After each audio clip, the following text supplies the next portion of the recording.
Salve, salve família Vida Veda! Como viver melhor de acordo com a filosofia védica? É para isso que eu vim aqui hoje. Estamos ao vivo para conversar. Meio que live surpresa, assim. A gente está conversando, falando sobre fazer essa live já tem um tempo. Aí na sexta-feira não rolou, a gente teve um imprevisto. E aí hoje é o dia.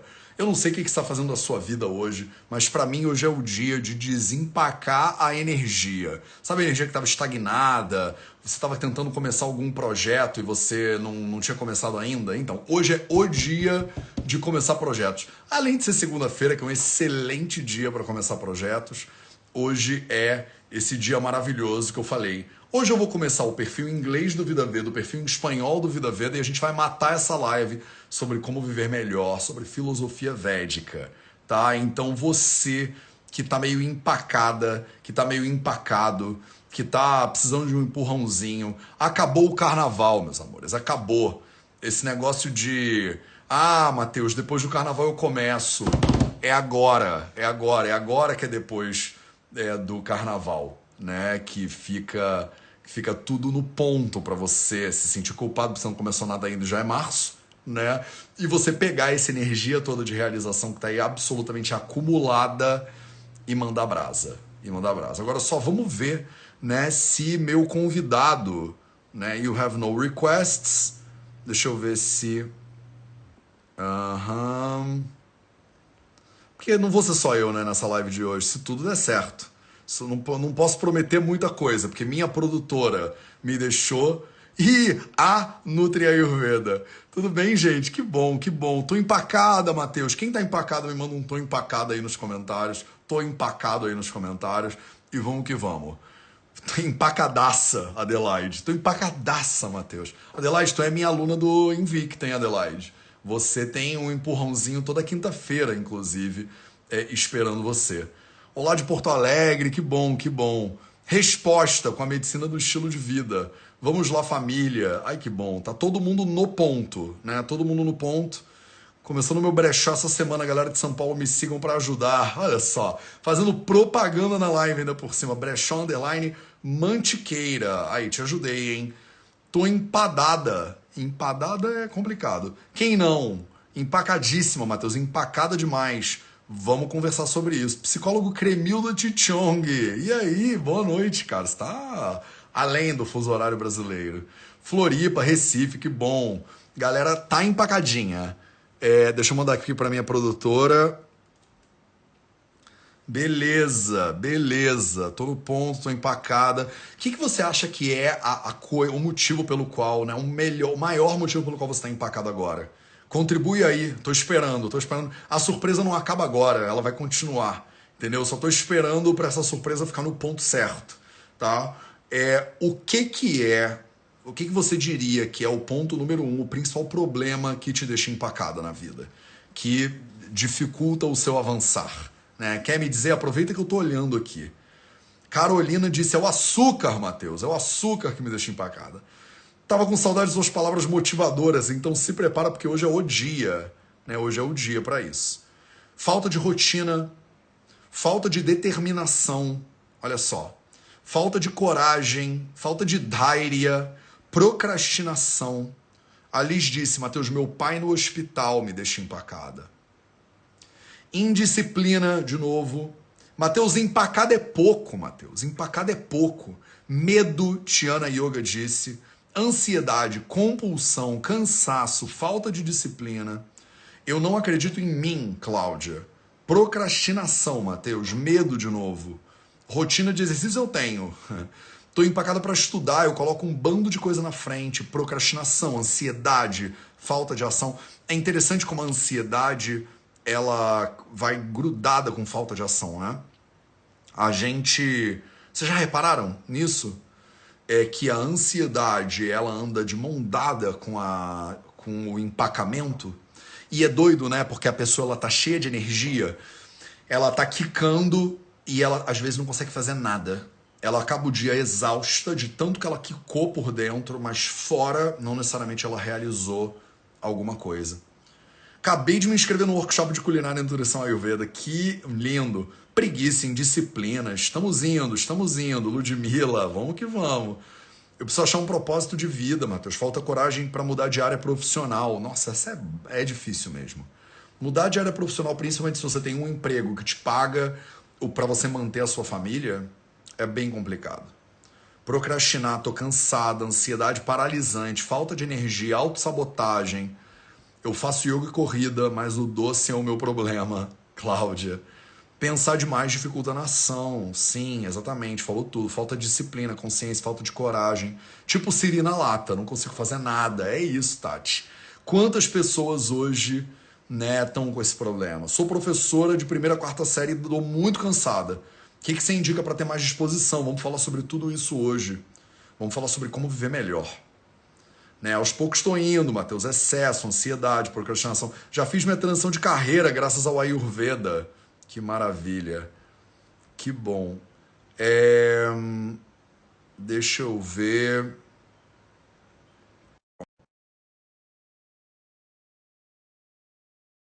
Esse negócio. Não consigo estudar, falta concentração, constância, falta de equilíbrio, muito trabalho. Olá. Aí entra Patrick na história. Desculpe a confusão, fui para um lado, era para ir para outro. No final das contas, tudo certo. Cheguei. Como sempre, tamo junto. Patrick, eu não sei se você chegou a ver um pouquinho o que a gente está trocando com as pessoas, mas eu botei o nome dessa live de como viver melhor na perspectiva da filosofia védica, né, de forma geral. No teu caso, que é especialista em Vedanta, né? As pessoas, elas dizem, né, nos comentários, estou empacada, estou sem energia, estou sem propósito de vida, fico que nem um siri na lata, fico tipo, me chacoalhando o dia inteiro, quando eu vejo no final do dia eu não fiz nada, sabe? Tipo, tô exausta, trabalho, e parece que o dia não é suficiente. Então, o tema da nossa live é como viver melhor. Né? E eu queria começar com você meio, se apresenta pra galera, fala quem você é, porque a gente vai conversar hoje pela primeira vez, assim, tipo, juntando mundos, né? Tipo, a Ayurveda de um lado e o Vedanta de outro, que são ciências irmãs, primas, sei lá, e que tem muito para contribuir de maneira prática, né, para as pessoas. Eu acho que muita gente pensa filosofia e acha que filosofia é uma coisa que você fica, tipo, sentado na árvore olhando para o céu. E védica, então, que é um negócio velho, tem uns deuses azuis. Aí pensa, essa parada deve ser acende incenso, faz uma oferenda e relaxa. E pelo contrário, né, o Vedanta é uma coisa, tipo... Primeiro que é uma porrada, às vezes, né? Às vezes é uma chacoalhada na tua perspectiva e é absolutamente prático, né? Então, se apresenta, por favor, para as pessoas e... Vamos começar essa live. Bom, primeiro de tudo, obrigado pelo convite. É um prazer estar aqui. Para quem não me conhece, então, meu nome é Patrick Van Lammeren. Não é um nome muito fácil, mas está aí. E eu sou professor de Vedanta, e Vedanta, simbolismo védico e outras disciplinas da tradição védica. Eu sou aluno da professora Glória Herrera, sou discípulo dela. A professora Glória é referência em Vedanta no Brasil, em língua portuguesa de maneira geral. Ela estudou com Swami Dayananda e mais de 40 anos da aula de Vedanta no Rio, né, no Brasil, enfim. E Vedanta realmente é o que você falou, né? Quando a gente pega Vedanta muda a vida da gente. Realmente Vedanta muda a vida da gente. E dizem, muitas vezes as pessoas falam, porque são as especulações filosóficas, eu não tenho especulação nenhuma em Vedanta. É claro que se usa muito a lógica, se pensa muito, tem que usar, tem que refletir, mas a ideia é você trazer uma visão sobre si mesmo, né, no dia a dia. A ideia não é você ficar especulando, né, uma coisa que não tem contato com a gente. Não, pelo contrário, né, o assunto é a minha natureza. Esse é que é o objetivo, né? E quando a gente pega o panorama, a gente tem que entender o panorama védico como um todo, né? Foi o que você falou mais cedo. O Ayurveda e Vedanta são primos? Claro que sim, né? Porque a gente tem que pegar dentro do arcabouço védico, desse corpo de conhecimento enorme, a gente tem que entender o lugar de cada coisa. Existem várias disciplinas, cada uma com sua especialidade, cada um com seu foco, cada uma vai ter um objetivo ali, né? Literalmente como membros de um corpo. Né? Existe o corpo védico, a gente fala isso em aula também, né? É o Veda Purusha, a pessoa do Veda. E aí cada aspecto, cada disciplina, cada texto vai ser como se fosse um membro do corpo. E aí, bom, a gente precisa dos vários membros, cada um vai ter a sua especialidade. Qual é o objetivo último? E esse aqui é o ponto. O objetivo último de qualquer disciplina védica, se é védico, se é tradicional, o objetivo último vai ser apontar para moksha, que é a liberação do estado de sofrimento. Né? É o resolver esse coração que parece sempre vazio, né? Que é o problema do ser humano. E aí, como é que a gente resolve isso? O Vedanta vai dizer que essa solução não está no mundo. Não adianta adquirir novas coisas. Adquirir novas coisas, mudar coisas, isso tudo faz parte e é importante. Mas não resolve definitivo. O que resolve definitivamente? O que os Vedas vão dizer é que o que resolve definitivo é descobrir que, na verdade, aquilo que eu já busco fora já é a minha natureza. Eu fico, literalmente, tem a imagem, né, do cachorro correndo atrás do próprio rabo. Na verdade, a imagem não é essa. A imagem é pior do que essa. Essa imagem serve, né? A imagem correndo atrás do próprio rabo. A imagem tradicional é um pouco mais chocante. Como você falou, às vezes a Vedanta vem e dá uma chocada. A imagem mais chocante é o cachorro que rói o osso. E aí o que acontece? Ele rói o osso e aí o osso é duro. E aí o que acontece quando ele rói o osso? Ele acaba machucando a gengiva. E aí sai sangue da gengiva. E aí ele sente o gosto da gengiva, sente o gosto do sangue e acha que é do osso. E ele continua roendo. E é assim que é o ser humano. Né? A gente, na verdade, a fonte de felicidade já é a gente mesmo. Nós somos a plenitude. Só que sem ter um conhecimento a respeito da nossa própria natureza, se achando limitado, a gente vive buscando satisfações no mundo e fica ali como que usufruindo na nossa própria satisfação, atribuindo a satisfação às conquistas. E isso é uma ilusão, porque a gente fica eternamente preso a correr atrás o tempo todo e nunca acaba. Então, o objetivo último é a descoberta de um eu que é livre de limitação. E, portanto, é um conhecimento. Por isso que Vedanta é um meio de conhecimento para o eu, muito peculiar. Agora, para você poder alcançar essa descoberta, você precisa de uma mente preparada, até para querer, até para desejar. A gente precisa, e isso é muito interessante, você falou alguns exemplos, né? Algumas pessoas, eu não sei o que fazer, eu não sei. Pois é, né? E esse, na verdade, não é bom, não é confortável a gente estar nessa situação. Por outro lado, é a oportunidade que a gente tem para justamente pensar o que eu quero da vida, né? Por quê? Né? A gente muitas vezes fica tão desesperado, mas na verdade são esses momentos que a gente tem de oportunidade de poder olhar para a gente mesmo e falar o que parece que está errado. Porque não tem nada de errado, mas parece. Por que parece que está errado? O que me parece que me falta? O que eu quero? E aí eu posso correr atrás e descobrir que, bom, em última instância, eu quero estar em paz. Então, como é que eu posso buscar essa paz? Aí sim, para essa pessoa, os Vedas vão dar a resposta. Agora, até para eu chegar nesse momento, eu preciso de uma maturidade, um entendimento de que o mundo é limitado. O mundo, tudo tem início, e, portanto, tendo início, vai ter um fim, é assim mesmo. Então, a gente vai quebrando algumas ilusões. E para a gente poder quebrar as ilusões, uma vida de yoga, a gente diz. A gente precisa de uma vida com mais discriminação, uma vida que nos favoreça. Por isso que tudo é uma vida de yoga dentro da tradição védica. Uma vida de yoga é na direção do autoconhecimento. Quer dizer, você vai fazer a postura de asana, né? Vai lá e faz a asana, faz a postura. Não vai te dar moksha. Fazer shirishasana, ou ficar de cabeça para baixo. Não vai te dar moksha. Mas pode te ajudar a lidar com algum aspecto da sua mente, lidar com a questão emocional, lidar com você mesmo. E isso, yoga coloca a gente no nosso próprio colo. E isso capacita a gente a fazer melhores escolhas na vida, ficar mais atento aos movimentos da nossa mente, perceber o que acontece, conseguir administrar melhor os relacionamentos. Isso tudo nos capacita numa vida de yoga na direção do autoconhecimento. Ayurveda é yoga. Se você tem esse entendimento do contexto todo, Ayurveda é yoga.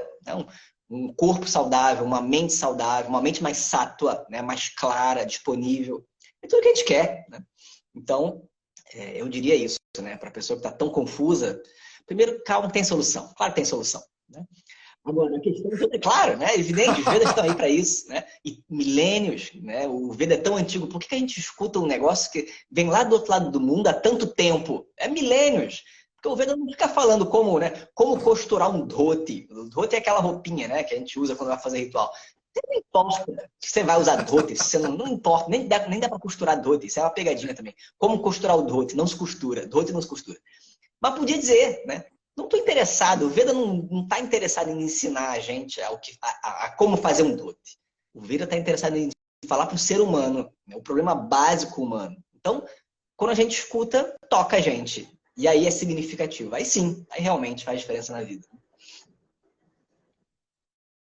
Cara, é muito lindo. Eu acho assim, o que você está falando, a primeira vez que eu escutei, quando eu era adolescente, me parecia fácil. Quando eu era adolescente, eu comecei a meditar quando eu tinha 15, comecei a fazer yoga e meditar com Legal. 15 anos de idade. E aí eu li lá a história do Buda e tal e tal. E aí falava que ele ficou 7 anos no meio da floresta meditando e tal e tal. Só que ele não sabia o que ele estava fazendo e ele demorou 7 anos. E o Mateus adolescente pensou assim: se ele não sabia o que ele estava fazendo e ele demorou 7 anos, eu, com o livro dele, Né? vou Claro. demorar 3. Então eu pensava, até os 18 já me iluminei Tranquilamente. tranquilamente. Então, no início da minha jornada, eu achava, vai ser muito fácil. E aí chegou um momento que não vinha, que aquilo que ficava cada vez mais complexo, profundo, difícil. Vai para a Índia, vai meditar onde? Vai para o Nepal. E aí, isso que você falou agora, em algum momento, algum professor e tal falou, e eu pensei, putz, tipo, já tá tudo dentro de mim. Eu não preciso ficar. Para que eu vou para a Índia, meditar na Índia, Uhum. eu preciso ir para algum lugar então e tal. E aí parecia que esse fácil, que já não era mais tão fácil, ele era óbvio, mas ao mesmo tempo eu não tinha a menor condição de dar passos em direção a ele, porque eu tenho conta para pagar, boleto, namorada, emprego, carro, não sei o que. Eu vou para a praia, meus amigos vão, tá sol, tá quente, tá frio, ligo o ar-condicionado. Como é que É tanta encaixa, né? coisa que eu pensava, algum dia eu vou ter que largar tudo, raspar a cabeça, botar uma roupa e morar numa caverna. Então, assim, eu acho que das 400 pessoas que estão com a gente aqui agora, de repente algumas pessoas, eu me coloco no lugar delas, estão te ouvindo falar e pensando, lindo, mas eu preciso fazer alguma coisa, eu começo por eu leio algum livro, então eu não faço nada, eu fico parado aqui, continuo comendo McDonald's e vai dar tudo certo. Eu assisto o Big Brother ou Cara, desligo a televisão, quer dizer, eu fico meio confuso com esse negócio aí, Patrick. Você como professor de Vedanta, como é que você pega uma pessoa que está meio confusa no mundo que a gente vive hoje, que facilita, né, eu acho que a confusão, inclusive, como é que é o começo? Qual é o primeiro passo que uma pessoa deveria é dar na uma direção desse boa. conhecimento? É uma ilusão enorme que a gente tem, e não só a gente, isso aí a gente vê na própria Bhagavad Gita, a Arjuna, 3 mil anos, 5 mil anos atrás, já tinha a mesma questão. A gente acha muitas vezes que para poder, não, mas eu quero ter uma vida espiritual, eu preciso sair da vida mundana, do dia a dia. Porque senão não dá, é muita coisa, é muita distração. Não, não, não. A gente tem que sair fora. Aí um dia, isso é uma ilusão tão enorme, né? Uhum. Porque existem pessoas que não têm interesse no mundo. Ok, se a pessoa não tem interesse no mundo, ela está preparada para ir embora e sair e renunciar. E aí veste laranja, passa o resto da vida como renunciante, raspa a cabeça, ok. Essa pessoa não tem interesse na sociedade, no dia a dia, nos relacionamentos. Tudo bem, tem gente que não tem esse interesse, tá muito bem. Mas a busca espiritual não exige sair do mundo, de maneira nenhuma. Pelo contrário, no nosso caso, a maior parte daqui, imagino que todos, enfim, pode ter alguém que realmente tem o impulso de renunciar e eventualmente renuncia, mas eu acho pouco provável, são poucas as pessoas que têm esse impulso. Nós vivemos em sociedade. E em sociedade, os Vedas ensinam como fazer, sem sair do mundo, como fazer para poder ter esse conhecimento ainda no dia a dia, nos relacionamentos, tendo conta para pagar, dá. Ainda bem, são dois estilos de vida que os Vedas oferecem, o da renúncia e o de Karma Yoga, que a gente diz. No dia a dia, fazendo as ações, vivendo o dia a dia, a gente faz o que tem que ser feito. E aí, ok, a gente incorpora uma vida espiritual e a nossa vida do dia a dia vira uma vida espiritual sem precisar tirar nada. E isso é uma coisa muito interessante. Minha professora sempre falou isso, né? Até quando eu comecei a dar aula, ela sempre falava, quando você for ensinar, você não tem que dizer para ninguém cortar nada da vida. Não tem que cortar nada. Você acrescenta. Você acrescenta a meditação. Porque a meditação faz bem, é uma coisa boa. Faz uma japa, canta um mantra. Coloca uma aula de Vedanta. Uma vez por semana está mais do que suficiente. Se puder mais, se quiser mais ideia, ótimo. Mas não precisa uma aula de Vedanta que seja. Vai acrescentando. Aí vai acrescentando alguma coisa. Aí coloca uma asana. Aí, o que for possível, o que fizer sentido, vai acrescentando. Com o tempo, essas pequenas disciplinas, esse pequeno ensinamento que vai entrando, aí, eventualmente, você vai tendo mais clareza para você poder fazer escolhas. Aí, eventualmente, eu corto a carne. Eventualmente, não vai nem dizer que é obrigatório. Mas eventualmente corta a carne, porque não faz sentido. Aí eu vou ter uma alimentação mais sátua, eu vou colocar um Ayurveda na vida. Aí eu vou fazer não sei o quê, aí eu vou acrescentando, de repente eu quero fazer puja, eu vou aprender a fazer puja, faz um altar em casa. Aí você pode fazer. E eventualmente algumas coisas você vai tirando porque já não faz mais sentido. Se não fizer mais sentido, você tira, porque está te atrapalhando. Aí você, inteligentemente, abre mão. Mas você descobre uma capacidade de abrir mão de alguma coisa que eventualmente você não deseja mais, não faz tão bem. Mas você não precisa tirar de fato nada. O que o Vedas ensina é que você já é completo. Ah, mas aí eu preciso deixar de fazer. O meu trabalho é um trabalho muito complicado. Você pode eventualmente se separar e mudar de trabalho se for do seu desejo. Não tem nada de errado. Mas não precisa. Não precisa. Não, mas um dia, quando eu resolver fazer, quando eu cortar não sei o quê, aí eu vou ser uma pessoa melhor, aí eu vou ter a chance de ter conhecimento. Não necessariamente. Né? Você pode ter o conhecimento independente das situações. Você vai descobrindo qual é a melhor maneira. E aí você vai, aos pouquinhos, entrando. Né? Você falou uma coisa interessante também na questão de ir para a Índia e voltar. A Índia é maravilhoso. Se puder ir para a Índia, vá, não tem problema nenhum. Claro que não. Mas também não precisa. E é interessante que quando eu comecei a estudar, eu não estudei na Índia. Quer dizer, eu estudei na Índia, assim, viajei, fiz viagens, estudei na Índia, mas o meu estudo principal, meu estudo básico, minha professora Glória, é no Rio de Janeiro, na Copacabana, esquina da Miguel Lemos. Né? Eu fui lá, é uma coisa louca, aquela esquina ali é uma coisa inacreditável. Eu voltei lá em 2018. Né? Agora eu fui em 2018, ano passado, né? Depois de 3 anos vindo aqui em Portugal, vivendo em Portugal, voltei lá no passado, foi uma maravilha. E aí, primeiro dia, eu cheguei na quarta-feira no Rio, depois de 3 anos. Aí eu fui na esquina, né, lá do Vidiamandi. Fui lá no Vidiamandi, aí matei saudade, me arrumei, peguei as coisas que tinha que pegar. Quando eu tava para ir embora, eu vi uma confusão. Fui lá na esquina, o que estava acontecendo? Tinha um ônibus parado na esquina, cheio de polícia em volta. Deu arrastão. Eu ri. Eu falei, realmente, tô de volta no Rio de Janeiro. Né? Esquina do Rio de Janeiro. Tristeza. Mas é ali. Aí, no meio desse caos, tem um oásis chamado Vidiamandir. Incrível. Foi ali que eu estudei. E tudo certo. Né? Então, é possível. E quando eu comecei a estudar, é interessante porque eu estava procurando muita coisa. Né? Vai fazer 20 anos. E procurando um monte de coisa, estudei um monte de coisa. E aí eu consegui o endereço do Vidiamandir. Eu comecei a estudar, na verdade, com a professora Raquel Moschovitz no IFIX, na UFRJ, numa disciplina optativa de filosofia. E aí ela me deu o endereço, porque eu queria estudar mais, acabou a disciplina, ela me deu o endereço.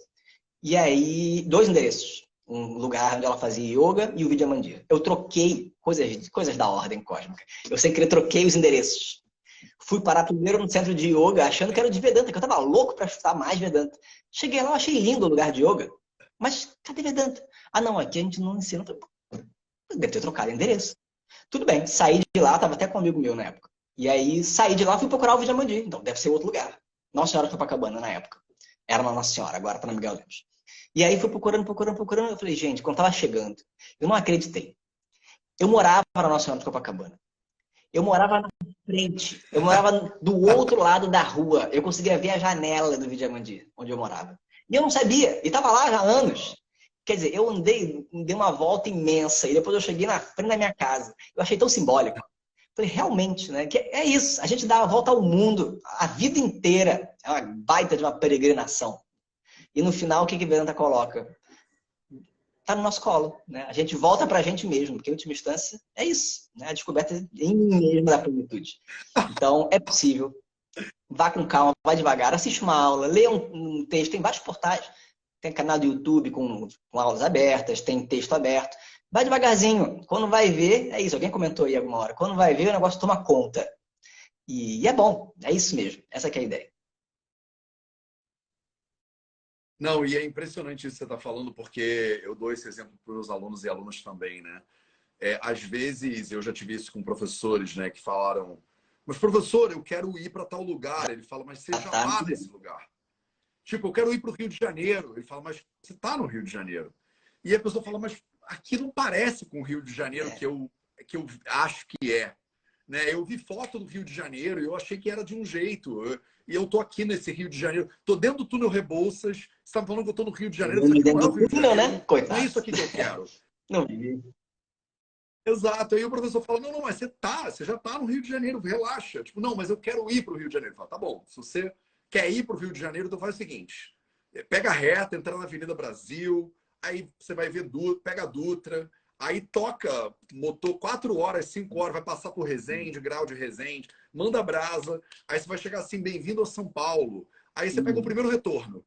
Aí pegou o retorno, agora toca a Dutra, vai passando o Grau de Resende, aí daqui a pouco você vai ver bem-vindo à Avenida Brasil, aí tal, aí você vai ver bem-vindo ao Rio de Janeiro. Você fala, pronto, chegou no Rio de Janeiro.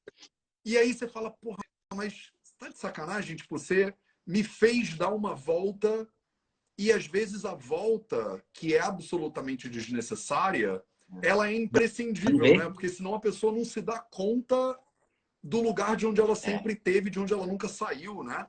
Então, fala um pouquinho sobre isso, Patrick. Como é que é isso para você como aluno e para você como professor? Porque às vezes eu fico aqui, né? Os meus haters, eles falam que eu sou professor. Você não ensina Ayurveda, você ensina bom senso. E eu falo, é exatamente isso. Eu sou um facilitador de bom senso. A Ayurveda bem feita é bom senso. E não precisa saber cirurgia, oftalmologia, para você do dia a dia, o Ayurveda é bom senso, você não precisa saber seu dosha, você só precisa fazer você de maneira mais simples possível. É que a gente complica de forma desnecessária e se afasta do que faz bem pra gente. Né? Como é que é para você lidar com isso desse lugar filosófico prático? É isso, né? Tem o exemplo tradicional de. Ele tá. O que você falou é o exemplo tradicional adaptado para uma realidade moderna, mas é exatamente isso, né? E a gente tem essa ideia que também é uma ilusão, né? Não, porque um dia eu vou alcançar uma iluminação, eu vou não sei o quê, e a gente acha que a iluminação é um evento cósmico que vai acontecer, que muda tudo, né? E não vai mudar nada. Não vai mudar nada. Muda tudo sem mudar nada. Porque não é um evento. Mas por aí não é um evento. Se fosse um evento, é uma experiência, tem início, tem fim. E aí depois do final, volta tudo. Não é isso, né? Por isso que essa é a diferença do conhecimento. O conhecimento revela o que já existe. Já é um fato. Então, é claro que a gente tem momentos em que tem lampejos de entendimento, mas isso acontece o tempo todo na aula. Quando a gente vira na aula, no meio da aula, a gente vê. Na hora quando a gente está falando, a gente vê na cara dos alunos, na hora da explicação. A gente vê quando o aluno entendeu alguma coisa. Dá para ver. O aluno fala, ele entendeu. Entendeu? É isso. Depois perde. Mas como é que era mesmo? Mas você entendeu. Naquele momento você entendeu. Você volta de novo. A mente traga peça. Por isso tem que ir de novo. E vai aprofundando, e vai tirando as dúvidas. É um processo longo. Mas é um processo longo que, na verdade, mostra, não tem exatamente um fim. Tem um fim. Mas o fim não é você chegar em algum lugar. E esse é que é o ponto. Não vai chegar em algum lugar. Não vai construir alguma coisa nova. Você não vai se transformar. Ainda bem, porque senão, se eu tivesse que me transformar, quer dizer que eu sou inadequado hoje. Então, se eu me transformo e fico adequado amanhã, quem me garante que depois de amanhã eu não volto a ficar inadequado? Né? Não é esse o processo. Então, o moksha, né? E esse que é a grandeza tão incrível, né? O que os Vedas falam. Moksha, na verdade, é a liberação do estado de sofrimento, a busca pela liberação. Como é que eu chego no final da busca? No final da busca, eu não chego no final da busca porque eu alcancei. Eu chego no final da busca porque a busca perde o sentido, ela não é necessária. Eu não preciso mais buscar nada. Porque o meu problema é esse. O meu problema é que eu acho que eu preciso buscar algo que me falta. Esse é o problema. A descoberta é, não me falta nada. E quando você descobre isso, é um alívio imediato. É um alívio realmente incrível. E é isso. E aí não muda nada. Mas como? Vai ficar tudo igual. Vai ficar tudo igual. O conhecimento não muda nada. O conhecimento revela o que já existe. Não vai mudar nada. Não, mas o sábio... Aí vem as ilusões. Mas o sábio com certeza sabe ler a mente do outro. O sábio chega e ninguém percebe. Se acontece isso ou não, pode acontecer. Na Índia tem várias histórias. Mas se acontecer, não é devido ao conhecimento. É devido à prática, é devido à disciplina. É porque a pessoa fez muito mantra, dependendo da alimentação. A professora Glória sempre conta do Swami Dattatreya. Swami Dattatreya era um Swami, na verdade, ele era mestre do Paulo Murilo, que na época era casado com a Logoradi, né? Eles eram casados. E da linhagem de Dakshinatanta. E aí, de vez em quando, eles recebiam o Swami Dattatreya lá. O mestre do Swami Dattatreya, ele ia para a Sibéria. Ele era um renunciante. Ele ia para a Sibéria, chegava de avião, só de tanguinha. E aí os russos loucos, cobertos com aqueles chapéus e tudo, né? Porque é frio demais. Eles viam aquele indiano só com uma tanguinha e saíam correndo para poder tampar, né? Para proteger ele do frio. E ele falava, não precisa, não precisa, eu tô bem. E aí a Glória Di ficava encasquetada, mas como é que ele fazia isso? E aí um dia o Swami Dattatreya falou, é só uma alimentação específica e aí ele faz uns pranayamas, não é nada demais. Porque realmente, aí aumenta o calor interno, pronto. É simples. Precisa fazer isso? Não. É um truque ótimo, especialmente se você estiver no frio. Veja só, eu não conheço o truque, né? Estou aqui em Portugal com um casaco. Se eu conhecesse o truque, estava muito bem, né? Precisa desse truque? Não precisa. É o conhecimento, ele se iluminou. Não tem nada a ver com a iluminação. Pode ajudar, pode não ajudar. Mas o conhecimento não muda nada. O que muda eventualmente são as disciplinas. Aí sim a gente pode usar como ferramenta ou não. Então, moksha no final das contas, e o exemplo tradicional que a gente conta é o da vaca. Tem antigamente os brahmanas, né, os sacerdotes e professores, tinham sempre uma vaca, porque era uma riqueza, né? Dava o leite e o esterco, a urina. Então, uma vaquinha era uma coisa muito boa. E aí, só que vaca você tem que levar para pastar. Leva a vaquinha todo dia, vai lá e pasta. Depois volta com a vaquinha, amarra a vaca no poste de noite, porque senão ela some. Um belo dia voltou o brahmana com a vaquinha. E aí chegou para amarrar o poste, cadê a corda? Sumiu a corda. A corda sumiu. E como é que eu vou fazer para amarrar minha vaca no poste? Não tem corda? Agora a vaca vai sumir? Ele ficou muito preocupado. Foi falar com o professor dele, some, sei lá, que é das contas. Enfim, eles podem inventar some alguma coisa anando da vida, que tá ótimo. Foi conversar com o mestre dele. Guruji, a minha vaca tá sem corda. O que eu faço agora? Eu vou perder minha vaca. Isso é um problema. Realmente é um problema. O Swami fala, é um problema? É a sua vaca. Quanto tempo você tem essa vaca? Não, tenho ela desde que ela é bezerrinho, há muitos anos. Todo dia você segue essa rotina? Você leva para pastar e volta e amarra? É, todo dia. Então tá, então você vai fazer o seguinte. Você confia no seu mestre? Não confio. Você vai até lá, finge que amarra a vaca. Mas, mestre, não tem corda nenhuma. Por isso você vai fingir. Você pega a corda imaginária e amarra. Mas, Guruji, a vaca vai embora mesmo assim. Confia ou não confia no mestre? Confio. Então vai lá e faz. Tá bom. Ele vai lá, finge que amarra, você sente um idiota. Claro, imagina. Tá ali, espera que ninguém esteja olhando. Ele vai lá, amarra a vaca numa corda invisível, vai dormir descrente. No dia seguinte, meu mestre é um gênio. Está a vaca no mesmo lugar onde eu deixei. Incrível! Esse mestre é incrível. E aí ele pega a vaca pela coleira e puxa, e a vaca tá empacada. Tá empacada. Agora a vaca não anda. Agora a vaca enlouqueceu, volta pro Swami Guruji. Funcionou, funcionou, você é genial, mas agora a vaca deu tilt. Agora a vaca tá travada, ela não anda. Não anda. Mas é claro que ela não anda. Você não amarrou ela ontem? Ela tá amarrada. Mas, Guruji, a corda não existe. Mas a vaca não sabe disso. A vaca não sabe. Vai lá e desamarra a corda imaginária. Ele vai lá e desamarra a corda imaginária e lá vai a vaca junto. E é incrível, porque eu vi passando, não sei se vocês chegaram a ver, tava passando aí um vídeo, recentemente mesmo, essa semana, de um cavalo, né? E a moça, a domadora do cavalo, fazendo os movimentos sem rédea, sem nada. E o cavalo obedecia exatamente, por hábito, né? E aí foi exatamente o exemplo da vaca, só que com o cavalo. E isso aqui é moksha. A gente precisa de todo um processo de autodescoberta, uma vida de yoga e parará, para descobrir que no final das contas a gente não precisa de nada. A gente não precisa de nada. Mas, como eu estava iludido, achando que eu tinha uma corda imaginária me prendendo, me amarrando, eu preciso de um processo que desamarra a corda imaginária. Como que desamarra a corda imaginária? E aí, o que é o resultado? O resultado é que eu descobri que não tem corda nenhuma. Esse aqui é o ponto. Eu não estou amarrado, nunca estive. Parecia que estava amarrado. Isso é moksha. Né? Então, é exatamente isso. Né? É o que Vedanta nos oferece. Né? Um conhecimento de algo que, na verdade, já sou eu. Realmente é incrível. Esse poder da ilusão é incrível. Né? Tinhoso, mas incrível.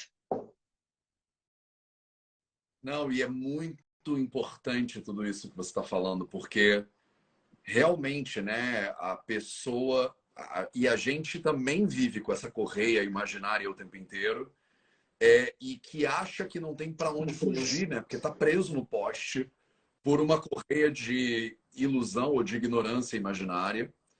E é interessante, né, como no Bhagavad Gita, por exemplo, né, eles ficam o tempo inteiro, parece que o Krishna está falando a mesma coisa, né? 18 capítulos repetindo a mesma coisa. No capítulo 4, porque não tem, é tipo, desse jeito agora desse jeito, agora para ver se você entende desse jeito. E todos os samhitas que eu conheço são iguais, assim, né? A primeira frase é o livro inteiro, e aí depois é o discípulo perguntando de novo e parece que ele não entendeu, e o guru tem uma paciência infinita, porque, né, tipo, Yoga Sutra de Patanjali é uma frase. Yoga Chitta Vritti Nirodha. É isso, acabou. Não, professor, desculpa, mas... E as 8 coisas? Vayama, Niyama, não sei o que, não sei o que lá. Não, mas isso aí não deve ser. Deve ter vários tipos de iluminação, tá bom? Nirvidjas. Não, é um blá, blá, blá, mas a frase está no início. Né? Tipo, a base do guia tá lá. E a Gita é o livro mais antigo que eu leio, assim, né? Eu li a Gita com 15 anos. Meu e-mail era Arjuna. Maravilhoso, ó. Incrível. Eu me identifico tanto com a Gita, ainda é o meu livro preferido.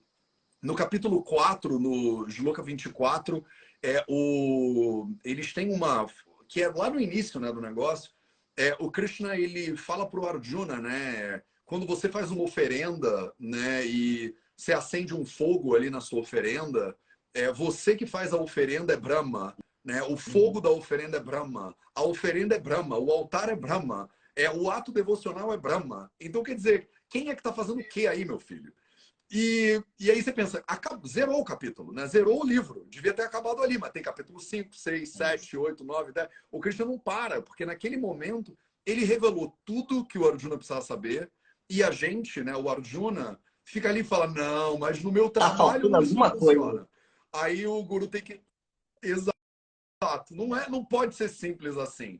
E os meus gurus lá na Índia também falavam, tipo, queima tudo que você não é e o que sobra é você. Eu pensava, pô, como assim queima tudo que eu não sou? Se eu queimar tudo que eu não sou, tipo assim, minha camisa, a sua camisa. Se queimar a camisa, sobra o que aí? Não, sobra eu. E se queimar o braço? Não, o braço sou eu. Calma, o braço é você? Pô, o braço não sou eu? Não, ele é seu braço. Pode crer, ele é meu braço. Então ele não sou eu. Minha carteira, meu relógio, minha namorada, meu diploma, minha nacionalidade, minha crença política, minha religião, isso tudo é meu. Eu posso tocar fogo nisso tudo? Pode, não só pode, como, né, você veio aqui para isso. Eu falava, mas aí sobra o que no final? Então, é isso que você tem que descobrir, porque a única coisa que vale a pena você descobrir se você toca fogo em tudo que não é você, você sobra. Né? E de mil maneiras diferentes, né? Vocês ensinam a fazer rituais hiper elaborados, mas vocês falam, Advaita. Eu falo, porra, mas Advaita, eu tô fazendo oferenda para quem, então? Né? Mas tem a oferenda, tem o Agnihotra, tem o dia específico, que é a comida tal, no dia tal não pode comer tal coisa, é Ekadashi, mas no final eu tô fazendo isso para quem? Né? E para quê? Né? Você dá um módulo na nossa formação e eu acho que a abordagem é muito pelo Tatua Bodha, né? Fala um pouquinho, Patrick, fala um pouquinho sobre, porque eu estou falando do Bhagavad Gita, que é tipo o meu preferido, mas fala um pouquinho sobre o que você ensina no nosso no curso de formação, o que é o Tatua Bodha, por que tem tanto livro no final das contas, e qual é a expectativa quando você pega um aluno, estou dando um exemplo dos alunos do VV, tem um monte de alunos seus que estão aqui agora do Vidyalaya, galera, se quiser deixar eu sou Vidyalaya nos comentários para a gente ver vocês. Qual é o objetivo? Você pega as pessoas, você vai dar 6 aulas para eles, tipo, 20 e tantas horas de aula, você conduz a pessoa pelo Tatua Bodha. Por que o professor de Vedanta faz isso? Eu queria, na verdade, voltar. Você falou alguma coisa, agora fugiu. Acabei de recuperar de Covid, fiquei com Covid, agora a cabeça está ruim. Mas vamos ver se eu lembro. Lembrei. Você falou de uma coisa que é muito interessante, né? Todo texto começa com a essência do assunto. Tá ali tudo. Uma frase, tem tudo. Né? E essa é a forma tradicional. Os textos tradicionais fazem assim. Começa dizendo tudo que tem. Acabou. Se você é capaz de entender isso, não precisa de mais nada. Mas não é tão fácil. Eu ia dizer que não é tão simples. Na verdade, esse é que é o ponto. É simples, não é fácil. Né? Vedanta é a coisa mais simples que existe, porque fala da sua natureza. Não tem mais nada mais simples. Agora, para entender como a mente é complexa, se torna muito difícil. Mas é possível porque é simples, né? Tá ali. E aí, por que a gente não consegue entender de cara? Ele desdobra, e aí vai vendo os detalhes, os detalhes, os detalhes. Até que eu falo, ah, é isso, mas isso é óbvio. É óbvio. Né? É exatamente assim. Né? Então, esse é o processo, essa é a metodologia. E de novo, né? A gente compara muito o processo de ensinamento a mergulhar num rio. Né? Você começa ali na superfície, você mergulha. Na verdade, você tem que começar mergulhando no fundo. Para não esquecer aonde você tem que ir. Né? Senão você fica ali na superfície e não mergulha. Tem que ir logo no fundo. É por isso que ele começa logo de cara já, pá! Aí a pessoa dá aquele baque. Não entendi, não se preocupe. A gente volta para a superfície. Aí fica no bem bom, dá uma respirada, mergulha de novo. Aí volta. Aí não entendi de novo. Aí mergulha de novo. E assim vai. Né? Então são mergulhos, são ondas. A gente vai fazendo. Esse é o processo. E na Gita é muito assim, né? A Bhagavad Gita é muito claramente assim. Capítulo 2 não precisa nem ir todo, são 72 versos, capítulo 2. Verso 16 é o primeiro verso de ensinamento de Krishna. Pum, tá tudo ali, é lindo. Arjuna não entende. E ele pergunta de novo, vira 18, 700 versos. Ainda bem, né? Por isso que a gente se identifica com Arjuna e a gente queria que ele perguntasse para a gente poder ter a chance de ouvir Krishna falando. Maravilhoso. Todos os textos são assim, né? As Upanishads todas, que são os textos anteriores, originais, são assim.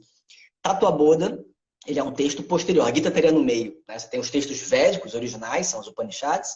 A Bhagavad Gita está mais ou menos no meio. Toda em essência ali, maravilhosa realmente. Tatuabodha é um texto mais recente. É atribuído a Sri Shankara, né? Foi um grande mestre de Vedanta, muito importante da nossa tradição. Está ali, inclusive, não dá para ver muito bem, mas ele está na sequência ali. E ele escreve Tatuabodha. Tatuabodha, ele é um livro... muita gente costuma dizer que Tatuabodha é um livro de iniciante. Tatuabodha não é um livro de iniciante. Ele é bom para iniciantes, mas ele não é um livro iniciante. Porque mesmo uma pessoa muito avançada consegue aprender muito com Vedanta. Às vezes as pessoas começam com outros textos de Tatuabodha e aproveitam muito. É muito bom porque ele é um texto de definições. Então, ele tem muita definição que a gente costuma usar dentro de Vedanta. E aí, Tatuabodha ajuda a gente a ter esses conceitos. E, além disso, ele fala, e aí sim, né, o objetivo dentro do nosso curso do Vida Veda é Padartha Vijnana. Em Padartha Vijnana se fala sobre epistemologia, vai se falar sobre a questão toda da estrutura, né, do universo dentro da visão trazida pelos Vedas. Quer dizer, são várias visões, né? E aí, enfim, a gente debate melhor isso na aula, fala melhor sobre isso na aula. Mas tem as várias visões. Tem a visão de Vedanta, que não é conflitante com as outras visões de Sankhya, Vaisheshika, etc. É diferente, mas se fala. E aí, o Tatuabodha é um bom texto para falar sobre esse assunto. Né? Então, fala sobre os 5 elementos, fala sobre a estrutura do universo, sobre a estrutura do indivíduo, tudo isso é falado. Mas o ensinamento de Vedanta está lá também, porque, afinal de contas, Tatuabodha é interessante por causa do termo tátua, né? Tátua geralmente é usado para falar sobre os fatores do universo, né? Então, Padartha Vijnana fala muito dos tátuas, né? Só que Tatuabodha não tem como objetivo falar dos fatores. Ele fala dos tátuas, né? Os 5 elementos, etc. Mas tátua significa verdade. Então, o assunto do Tatuabodha Bodha, o conhecimento de tátua da verdade. O que é a verdade? A verdade é aquilo que não pode ser negado jamais. Isso é a verdade. Né? E aí, como você bem falou, né? Qual é a verdade do indivíduo? Quem eu sou? Se você pode queimar um monte de coisas, você pode desaparecer com a sua roupa, com o seu cabelo, com o seu braço, com o seu corpo, com a sua mente. O que sobra? Sobra aquele que não tem como ser negado. Essa é a verdade. E é isso que a gente tem que descobrir. Então, esse é o tema de Vedanta, esse é o tema do Tatuabodha. Então, a ideia de a gente poder, desse módulo, né, de poder ver o Tatuabodha nesse módulo, tem umas aulas introdutórias antes, e depois a gente vê o Tatuabodha rapidamente. Na Tatuabodha a gente pode levar muito tempo, a gente não é tanto tempo assim, mas a gente consegue ver praticamente todo o Tatuabodha, a parte principal dele.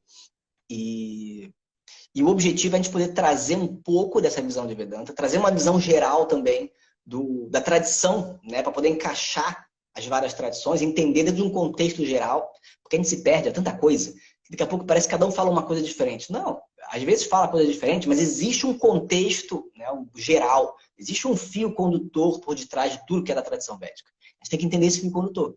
E, em última instância, o objetivo é moksha.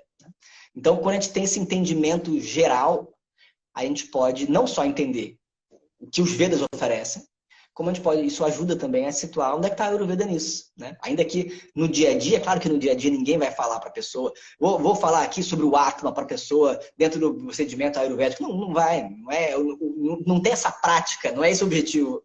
Mas saber onde você vai chegar, saber qual é a visão que está por detrás, tudo isso é muito importante, mesmo que no dia a dia a pessoa possa não ficar explicando, mas é importante saber esse contexto, né? Então, a gente dá essa pincelada nesse nosso módulo e acho que vai ser bom, né? A primeira turma gostou bastante, ufa, ainda bem, espero que a segunda goste também e farei uma melhor, sem dúvida.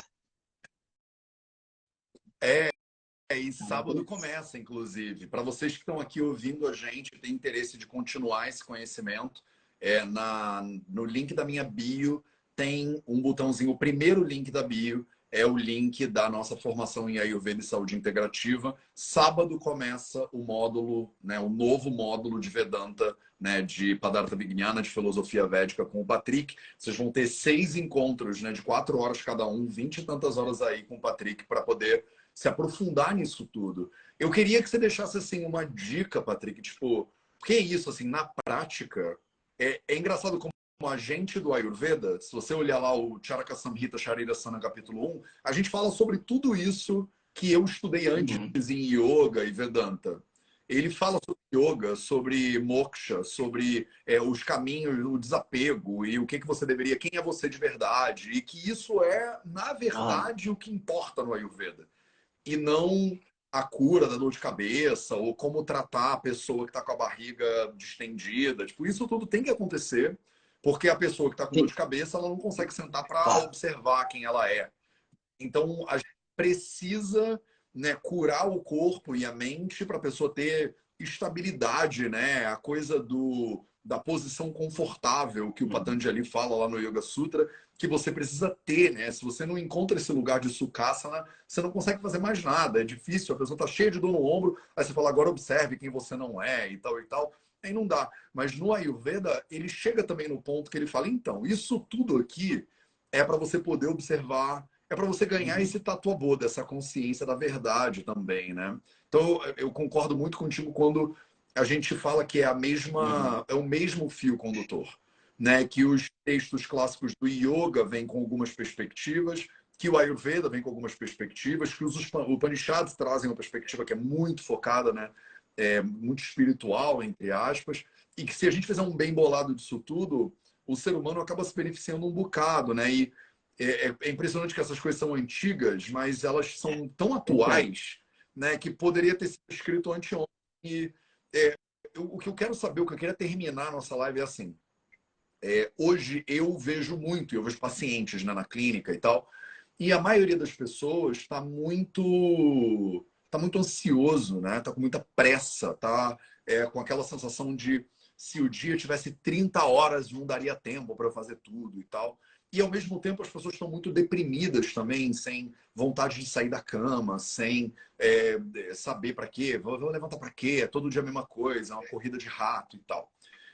Se a pessoa está nesse estado, né, de sofrimento, digamos assim, da própria percepção, de dificuldade de se encontrar e tal, eu já perguntei isso de um jeito, mas estou perguntando de outro agora. Qual que você acha que é o primeiro passo que ela poderia dar, né? Falando do conhecimento do Vedanta, assim, sentar para meditar, fazer um mantra. Tem um mantra que você pode dar para a galera aí que ele salva todo mundo. Tipo, ler um livro específico que é a introdução. Sabe, qual é o primeiro passo que você acha que a gente poderia deixar aqui de dever de casa para a galera que está assistindo? Em termos de disciplina, em termos de prática, a gente pode sempre fazer muita coisa, mas não precisa. O que a gente recomenda é que uma coisa não pode faltar. Quer dizer, 2 coisas a gente diz que dentro do estudo de Vedanta não pode faltar. E aí, para essa pessoa, a gente recomendaria, já que a pessoa está começando, a gente colocaria as 2 coisas de uma maneira simples. A primeira é japa, a repetição de um mantra. Porque é uma coisa simples e extremamente eficaz. Pode ser qualquer mantra, desde que seja um mantra adequado, né? Enfim, alguém tenha ensinado. Om Namah Shivaya. Om Namah Shivaya é o mantra básico, né? O Panchakshara Mantra são 5 sílabas, é para Shiva. Shiva é aquele que é auspicioso. Ele é o transformador, ele transforma, realmente transforma. O Namah Shivaya é a coisa mais simples que tem. Só isso, repetir 108 vezes, ou então colocar no alarme ali, 5 minutinhos. Senta todo dia, tem que ser todo dia.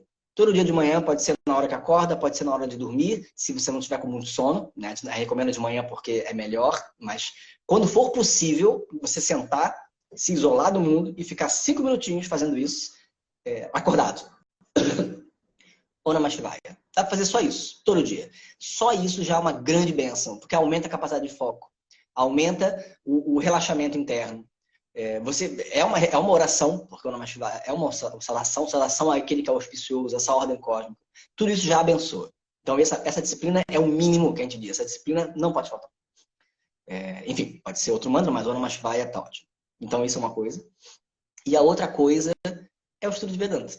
Né? E aí, o estudo de Vedanta, se não consegue colocar regularmente com um professor que você já identificou, que você procura, né? Você tem vários tantos professores, tem que procurar um professor que seja bom, que seja, de alguma maneira, se sinta uma confiança e que, de alguma maneira, tenha uma identificação. Né? Identificou, ótimo. E aí, uma vez por semana, entra no curso regular, tá ótimo. Tem que ser regular. Né? É melhor que seja regular, para ter constância. Nem sempre a pessoa consegue entrar de cara, tudo bem. Nesse caso, encontrou um professor, de repente encontrou alguém que se interessou, leia o material que ele disponibiliza na internet, assiste vídeos, tem no YouTube, né? E aí sim, pode comprar eventualmente os livros, né? O Vidyamandita está cheio de livros interessantes que dá para comprar. Tem o Liberdade, tem o Valor dos Valores, são livros incríveis, que já vai ajudando a trazer. É claro que se a pessoa está muito enrolada, quando é que ela vai ter tempo de ler um livro? Leia quando estiver indo de metrô, leia, enfim. Ou então não leia, coloca um podcast, coloca um videozinho no YouTube, escuta. Quando estiver indo no metrô, tá ótimo. Ah, não consigo sentar para fazer japa, não consigo fazer mantra. Faz no metrô. A gente não recomenda fazer no metrô, porque é muito melhor você fazer sozinho em casa, no seu canto. Mas depois de algum tempo, faz no metrô que funciona. Fecha o olhinho, faz no metrô. Faz quando dá. E depois vai fazendo o ideal. O ideal fica para depois. O ideal nunca vai chegar. Mas começa onde dá. Começando onde dá, você vai puxando o fio. E aí você vai abrindo espaço na vida. Funciona. E aí você vai conseguindo encaixar. E aí você se estabelece dentro das possibilidades da vida. Mas esse pouquinho já abençoa. Né? É o que a gente diz. A gente fala muitas vezes, a deidade tem o olho de lótus. Né? O olho de lótus é porque, se você olha de lado, o olho parece uma pétala de lótus. De frente nem tanto, mas especialmente quando o olho é maior, parece uma pétala de lótus. Então, o olho de lótus é quando a deidade olha para você, mas ela tá ocupada fazendo tanta coisa. E aí você está olhando ali e ela olha para você de canto de olho, porque ela está muito ocupada fazendo as coisas. Ela não vai olhar para você direto. Um lampejo de cantinho de olho rápido já abençoa a gente diz. Então, esse pouquinho já é tão grandioso, é um oceano de bênção. Então, o pouquinho que a gente faça é como esse cantinho de olho de Devi, né, da deidade. Um pouquinho de olho. Pronto. Então, um pouquinho que a gente faça, puxa o resto. E aí pronto. Aí o resto é o resto. É muito impressionante isso, porque realmente, né, eu acho que ao longo da minha vida estudando, tiveram muitos momentos que eu posso testemunhar que parece que eu estava afogado. E é isso, assim, 5 minutos ouvindo uma pessoa falar sobre esse assunto, parece que é tirar a cabeça da água e dar uma fôlego. Sabe, encher o dá um fôlego, dá um fôlego. Às vezes a gente está afogado de trabalho, de pressão, de boleto, de falta de tempo, de filho, de chefe, de um monte de coisa. E aí a pessoa veio aqui na live agora e eu tenho certeza que tem pessoas que sentiram isso aqui, né, com a gente. De pensar, que parece que você cria um parêntese no seu dia para parar, para lembrar de uma coisa que você sempre foi.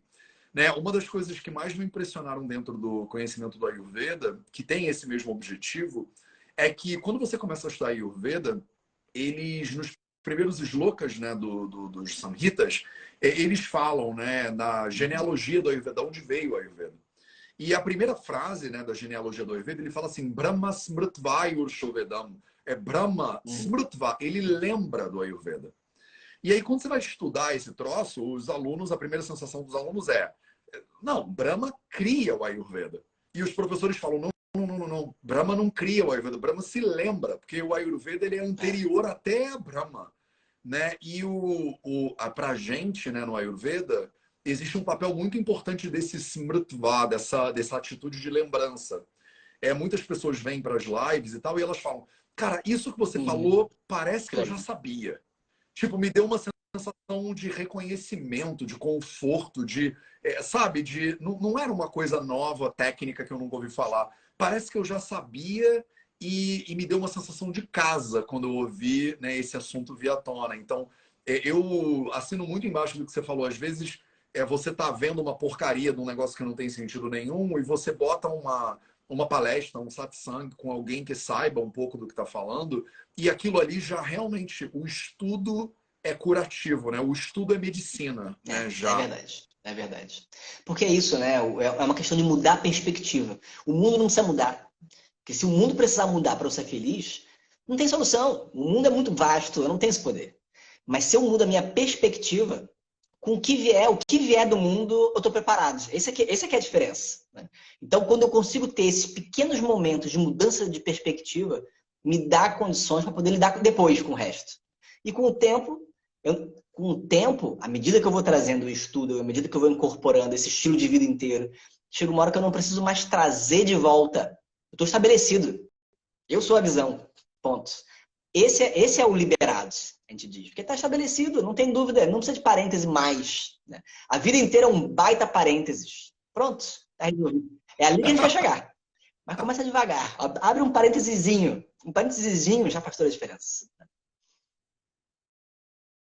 Maravilhoso. Bom, se vocês se animaram com essa live e têm vontade de continuar estudando com o Patrick, sábado começa nosso módulo de filosofia védica aí com o Patrick, de Padartha Vignana. O link está na bio, é o primeiro link da nossa bio, se você entrar lá. Ô, Patrick, eu não sei se é abusar da sua paciência, mas você terminaria demonstrando o que é fazer esse mantra ou algum mantra para as pessoas poderem escutar e, de repente, saberem como fazer esses 5 minutos que você deu de dever de casa? Claro que existem, até japa tem vários níveis de profundidade. Né? Eu vou falar o mais simples, que é a repetição. Né? O mantra é Om Namah Shivaya. Om Namah Shivaya. Om Namah Shivaya começa com Om, sempre começa com Om, todo mantra começa com Om. Namahaya, saudações, Shivaya, para Shiva. Shiva significa aquele que é auspicioso, é a ordem cósmica, que me inclui. Então, Om Namah Shivaya, assim que pronuncia, Om Namah Shivaya. E aí você pode repetir 108 vezes, pode ser num colar, né? Por isso que a gente tem um colar de Japamala. Se não, tudo bem, coloca tempo, 5 minutos é suficiente. E aí pronto, você pode ficar sentado, as costas eretas, a cabeça olhando para frente, num lugar reservado, né? Fala para ninguém atrapalhar, ninguém me atrapalhe, né? E aí você fica ali esses 5 minutinhos, concentrado no mantra e começa a cantar o Namah Shivaya, mentalmente, não precisa ser em voz alta. Até pode ser em voz alta, mas o ideal é mental. E repete, Om Namah Shivaya, Om Namah Shivaya, Om Namah Shivaya, Om Namah Shivaya, Om Namah Shivaya, Om Namah Shivaya. E aí você mantém a mente focada no mantra. Só preste atenção na repetição. O mantra que está, o pensamento na forma do mantra. Om Namah Shivaya, Om Namah Shivaya, Om Namah Shivaya, Om Namah Shivaya. A mente vai devagar, porque é assim que a mente funciona. Om Namah Shivaya, Om Namah Shivaya, Om Namah Shivaya. Será que eu coloquei comida pro gato? Esqueci de dar o remédio. Pronto. E o mantra continua lá atrás e você esquece. É assim. Aí o que acontece? Quando você perceber, e uma hora você percebe, às vezes, no início você não percebe, você termina o mantra e eu nem reparei, mas eu fiquei distraído. Tudo bem, você percebeu. O perceber já é meditação. A gente acha que meditação é tirar o pensamento. Não é. Meditação é você perceber o movimento da mente. Isso faz toda a diferença. Pra você poder ver depois o que tem além. Né? Então, concentra no mantra. Distraiu, quando perceber no meio do mantra que distraiu, Om Namah Shivaya, ei, distraí. Tudo bem, continua com o mantra, puxa a mente de volta. Om Namah Shivaya, Om Namah Shivaya, Om Namah Shivaya. Distraiu, puxa de volta. Distraiu, puxa de volta. É só isso. Com o tempo, você começa a perceber mais rápido que distraiu e começa a distrair menos. E aí você fica ali. E aí você começa a se manter mais estabelecido no mantra. Distraiu, voltou. Distraiu, voltou. E isso dá uma capacidade de foco, é muito eficiente. Essa é a primeira vantagem, esse é o primeiro grande benefício da técnica de japa, da repetição de um mantra.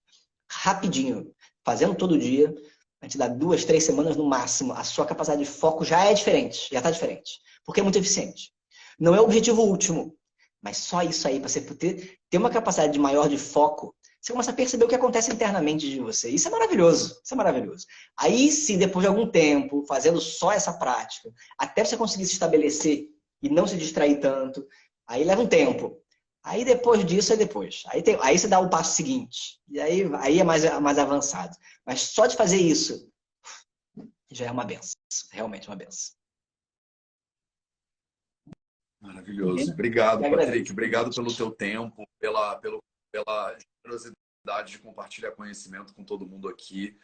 Obrigado vocês todos e todas aí pela presença. Fica aí o dever de casa para vocês. 5 minutinhos ou 108 repetições de Om Namah Shivaya essa semana. E nos vemos no sábado, 9 horas da manhã. Vocês que são alunas e alunos desse módulo aí de filosofia védica com o Patrick. Obrigado, querido. Um grande abraço para você. Um abraço para todo mundo. E a gente novo amanhã de manhã, às 8 da manhã, eu tô ao vivo. Valeu. Olá, pessoal. Tudo de bom? Tchau, tchau.